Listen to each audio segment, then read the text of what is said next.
the frictions in the real world that in your opinion derail or diminish the veracity of some of these stronger claims about the impact of passive investing, like the ones made by, for example, Mike Green? I know I don't want to single him out, but just sort of like that general. No, that was a great conversation. I love that conversation, right? And I'm not going to sit here and try to refute his, 50x multiple math or any of that stuff, but some of the like the complexities that get lost in there. The first one is just this assumption that passive is passive, and that all passive is created equal. And that when we say something like, "Ooh, the market's 15% passive now," what does that mean?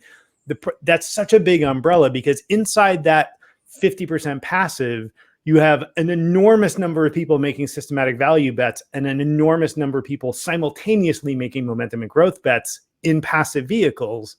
But nobody would try to tell you they're ambivalent about which one happens for price discovery in those underlying stocks, right?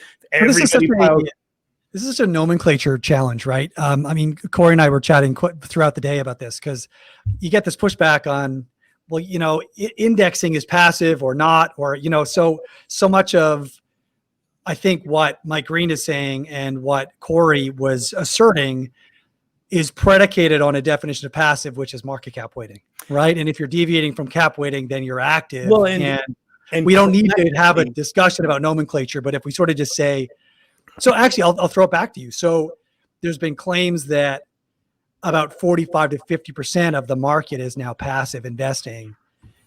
Does that include non-market cap weighted index investing in that number? Or do you have better or more granular numbers that you would? Well, so first of all, nobody has any of those numbers, because the only thing we can track is public product. So, and the vast majority of index money is not visible. It is not something that you're going to see when you go to your Bloomberg screen and pull up. BlackRock came out with a report a couple of years ago where they also surveyed. They tried something like $6 trillion worth of global institutions, and they're trying to triangulate, right? But right. Anyway, so look, it's a big number. It's something less than 50% and more than 10.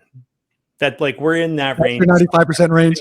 That's what you got. The problem is that would be a problem if what all that money in was either like ACWI or VT or something like that, but it's not, right? Yeah, there's a big chunk of it that's in the S&P 500. Okay, well, let's start with that. The S&P 500 is the most actively managed index in the world. There's a committee that decides what goes in and out of it. We just saw that. Tesla, while it is 1% of the US market, is not allowed into the S&P 500. So, okay, that for reasons based on something. So I agree. Wait. Can I just, I didn't hear this. They excluded it because of a technicality or a discretion? They excluded it for reasons they have not chosen to disclose.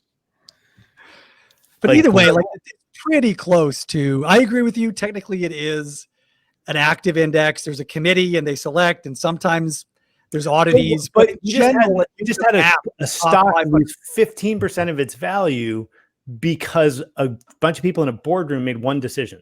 That is not passive investing. But it's also not typical, right? That's an outlier event. But no. That is not an outlier event.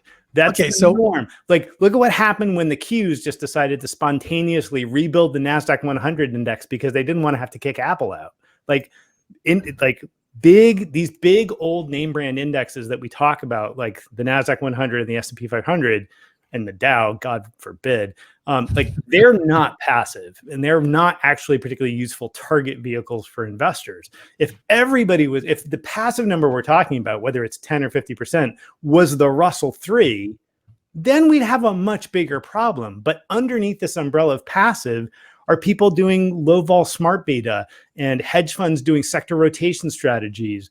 I mean, if you look at flows, big cheap beta does tend to dominate flows, but it's not the same big cheap beta, right? If everybody decides to sell their SPY and buy IWM, which is the small cap ETF, well, okay, that's price discovery. We just did a whole bunch of selling of large cap in favor of small cap, which in fact is what we saw in a bunch of August, right? So, but if they were to sell SPY and buy the Russell 3000 or a VTI or something like that, and so it's a total market index, you're still 95% of the cap weight of that index, of the weighting of that index, is still going to be the same. Right, but that's not what we actually. So when people talk about indexes, that's not what daily flows look like, right? So to Mike's point in his previous, when you had him on, he's talking about sort of this incremental flow that would happen if everybody sold Contrafund and bought SPY.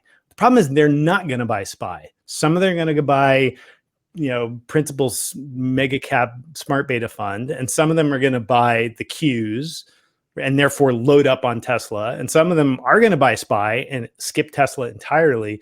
And you add all those decisions together every single day, and it is not a monolithic move into cap weighting. That's just not what that's the monolithic discussion often comes around this idea of forced retirement plans. You're working, a portion goes into your retirement plan, that retirement plan goes to these passive vehicles. And I don't know as much as you do, cap weight. That's what I was going to ask.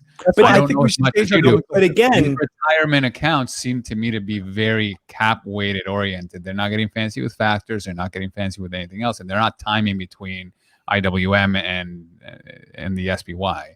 They're really just buying an endless amount of that very passive ETF. And I don't know what that number is, but if it continues to grow the way it does.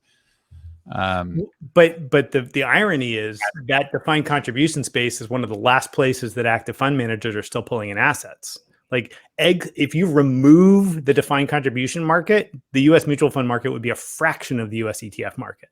Like the defined contribution assets dominate the active flows. So ironically, the opposite is true, which is that endless bid on the bottom of the market, while it rolls up to cap weighting, because by definition, all active managers together equal the market, the way it's being implemented is, some Dodge and Cox fund that's still charging $1.50.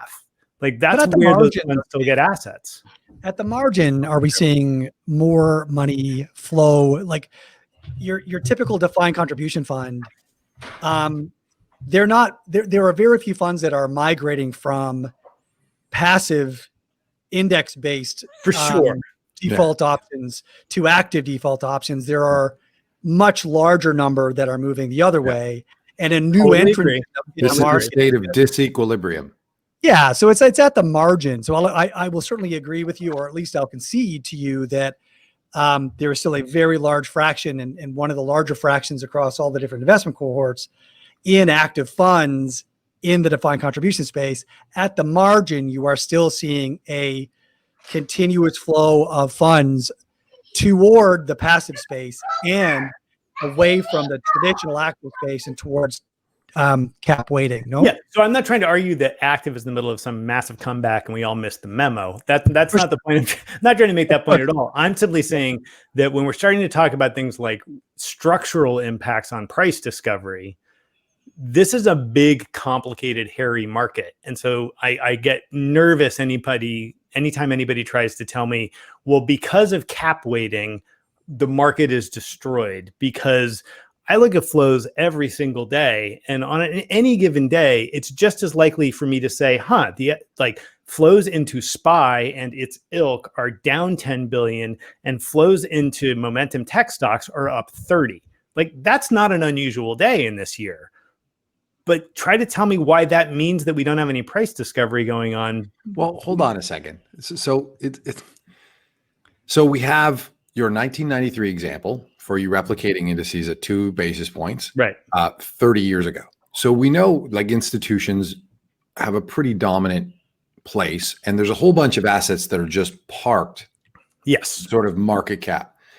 They're not even part of this discussion, and so this is where and I'm not sure that it really matters in the sense of it is the madness of markets to some extent. You're in a disequilibrium state where you are going from active to passive every day, generally, not every day, generally at speaking, the margin on average. At the margin, right. Where the prices are made. With you 100%.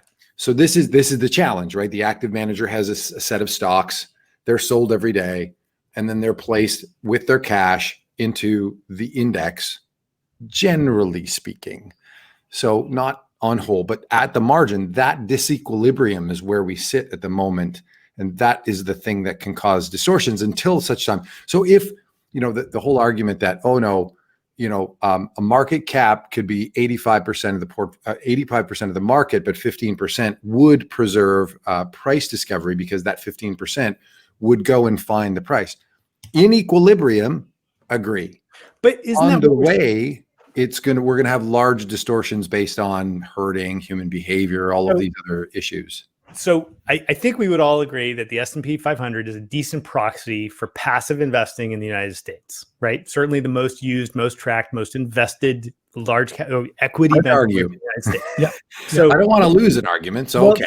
But if we start with that, then explain to me how in this time when we would expect even more money to be running from their underperforming active managers that are charging too much into the S&P 500, why are we seeing a higher concentration spread in performance than we've ever seen in my career, where you've got 10 stocks in the S&P 500 responsible for 40-something% of the returns, and the others? If I'm a return chaser, right, I'm going to chase those 10 stocks. Right, but my point is, if all the money was just going to the S&P 500, you would actually expect the top and bottom stocks to be quite tight. And that's not actually what we've seen. Like, I haven't run No, I don't think so. That one little point of disequilibrium that causes the 10 stocks to begin their roll down the snowball hill creates more and more self-reinforcing price discovery, which says, no, I should own more of Microsoft, Facebook. But that's an active management decision. So if all the money's passive, true. It from? is. That's fair. So it is a herding / self-reinforcing cycle. I'll be quiet. Like the first papers I read on this, like in the late 90s, early 2000s, about how indexing was going to destroy the world, or go read the indexing is worse than Marxism argument from Bernstein. Right? You go read that paper. The core of the argument is price discovery is going to and is collapsing, and therefore the mean performance dispersion between the best and worst stocks in the S&P 500 will continue to collapse until there's no longer a meaningful difference from the best stock and the worst stock in the index. The actual math says the exact opposite has happened.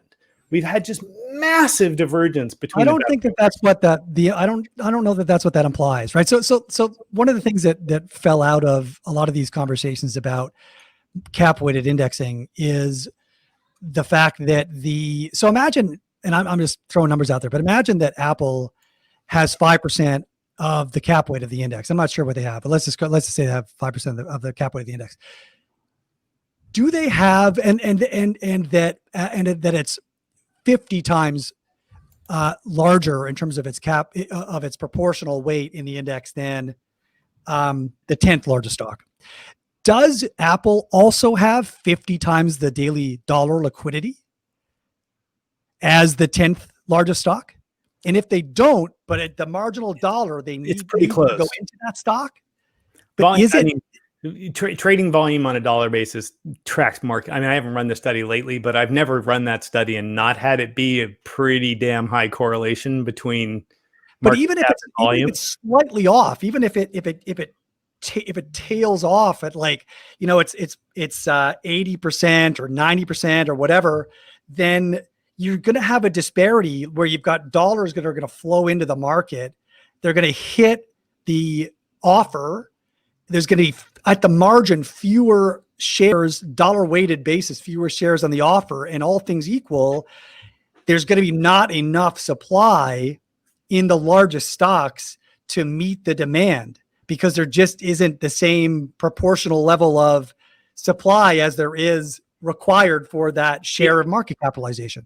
I actually think there's something much more interesting going on here. So it's not that I disagree with any of this, right? Like, clearly, if you reduce this argument to its absurd level, sure, indexing destroys the universe. That's Butler's favorite approach to all arguments. Yeah. Right. I want to hear the more interesting one. Everything's got to be ridiculous. But so I always come back to these two things. It's like, we can have this interesting debate about this, and you can't tell this is one of my favorite topics ever.